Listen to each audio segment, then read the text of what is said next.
Então, nós vamos iniciar mais um capítulo. Nós estamos agora, então, na apostila 5, capítulo 12, Água, elemento essencial. Ele começa mostrando aqui pra gente, numa imagem, e a fórmula molecular da água. Então, H2O. Todos vocês já ouviram falar dessa fórmula. Tem até um refrigerante que tem esse mesmo nome.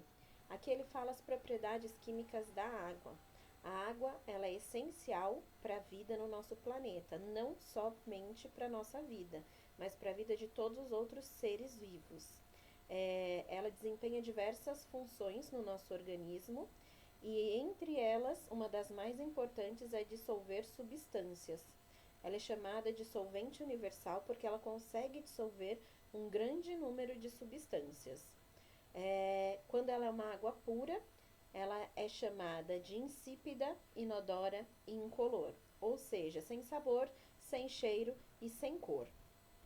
Como eu falei para vocês, a composição química da água, ela vai ser formada por dois elementos diferentes, o hidrogênio e o oxigênio, e vai ser representado por essa fórmula, H2O, essa formulazinha aqui.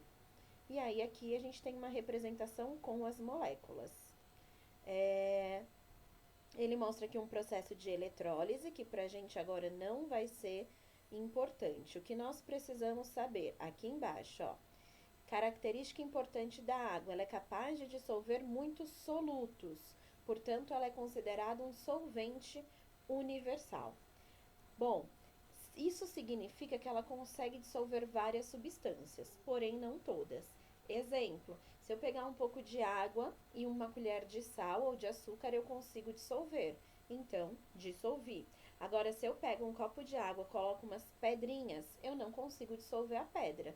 Por isso que ela é chamada de solvente universal. Significa que ela consegue dissolver quase todas as substâncias, porém não consegue dissolver todas. Tudo bem? E aqui ele dá alguns exemplos de solução com a água presentes aí no nosso dia a dia. O vinagre, ele contém água mais o ácido acético. O ácido acético vai ser o soluto e o vinagre dissolve aí, aliás, a água dissolve esse ácido acético. Ele fala da água sanitária, que ela é popularmente chamada de cândida. Então, a água dissolve o hipoclorito de sódio. Fala do soro fisiológico. O soro fisiológico nada mais é do que uma mistura de água e sal, que é o cloreto de sódio, o soluto. A água mineral, que a gente bebe geralmente, ela vai ser formada por diversos sais minerais, que são o soluto, e a água, que é o solvente.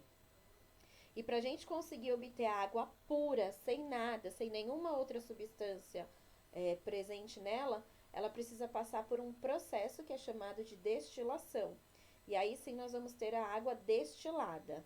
Na natureza nós não encontramos esse tipo de água. Esse tipo de água ele é feito apenas em laboratório. Não é uma água própria para o nosso consumo. Por não conter nada, nenhum tipo de sal mineral, ela nos faz mal. Se tomarmos esse tipo de água, a gente pode ter, por exemplo, diarreia e pode dar aí alguns outros problemas no nosso organismo. Aqui ele fala pra gente das propriedades físicas da água. Aqui a gente já viu muito que tem aqui. O estado físico da água, ele vai ser alterado de acordo com a temperatura e pressão. Lembra lá que nós temos 3 estados físicos diferentes? Sólido, líquido e gasoso.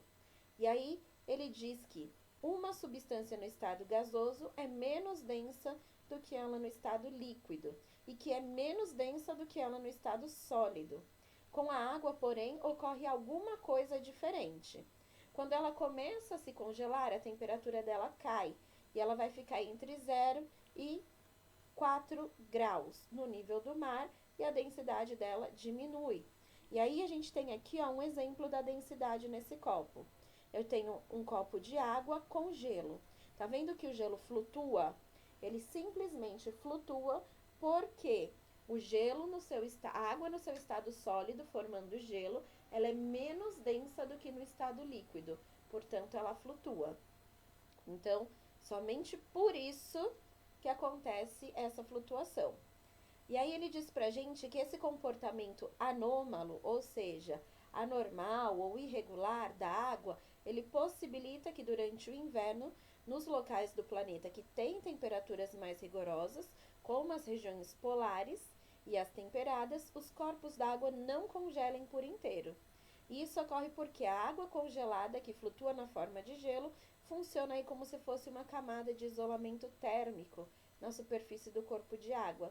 E por essa razão, então, os seres vivos que vivem na água, eles se mantêm abaixo da camada congelada. E aí aqui a gente tem uma imagem no inverno aí de um dos locais mais frios do planeta. A água presente nos rios e lagos, ela se congela na superfície. E aí a gente vê um buraco aberto nessa superfície congelada de um lago para a prática da pesca. Principalmente para quem mora nesses locais, precisa do alimento. Então, a pesca é uma forma aí de obtenção de alimento.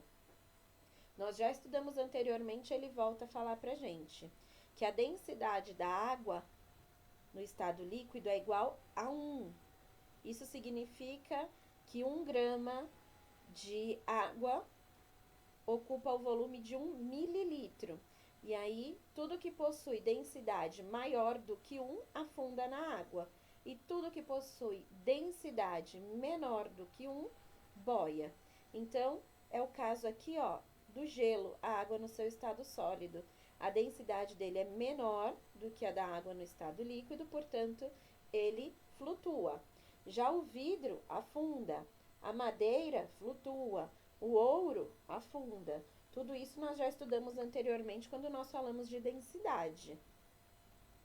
E aqui ele fala pra gente da pressão, que a pressão também influencia o comportamento da água. E aí ele mostra pra gente aqui uma coluna d'água, né? Que pode ser aí no mar, por exemplo.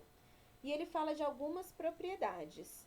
Então ele fala pra gente do empuxo, ele fala da pressão, tudo isso para a gente entender mais algumas coisas. Então, ele diz para a gente que quanto maior for a coluna d'água, que é tudo que a gente tem de água, a pressão ela vai ser maior sempre quanto mais profundo. Então, esse mergulhador, ele sofre maior pressão aqui onde ele está, ou se ele tivesse aqui em cima, por exemplo.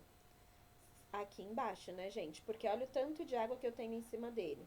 Se ele tivesse aqui em cima, a coluna d'água seria menor. Logo, a pressão também seria menor. Então, a pressão, quanto mais profundo for, maior será a pressão. Podemos ficar em locais com uma pressão muito alta? Não. Os mergulhadores profissionais aí, que trabalham, por exemplo, na exploração de petróleo, eles são treinados para descer 300 metros de profundidade, onde essa pressão ela equivale a 54 toneladas em cima do corpo dele, porque ele desce aqui, ó, 300 metros. Essa pressão comparada aí, só para a gente ter uma noção, equivale a 56 fuscas. Além disso, da pressão exercida por essa coluna d'água, os mergulhadores, eles percebem uma força contrária, que tentam empurrar ele para cima. Essa força ela é chamada de empuxo. A força do empuxo e a densidade dos corpos nos permitem flutuar, assim como os barcos. Então, ao barco aqui, ó, flutuando, o barco flutua graças a essa força do empuxo. E aí, aqui do ladinho, ele fala pra gente da tensão superficial. A tensão superficial nada mais é do que uma camada, uma película bem fininha que se forma aí sobre a superfície da água. E aí, nessa superfície, a gente consegue ver aí insetos andando sobre ela. O que acontece? As moléculas de água, de hidrogênio e oxigênio, elas ficam bem juntinhas. E aí, então, formam uma película bem fininha, chamada de tensão superficial.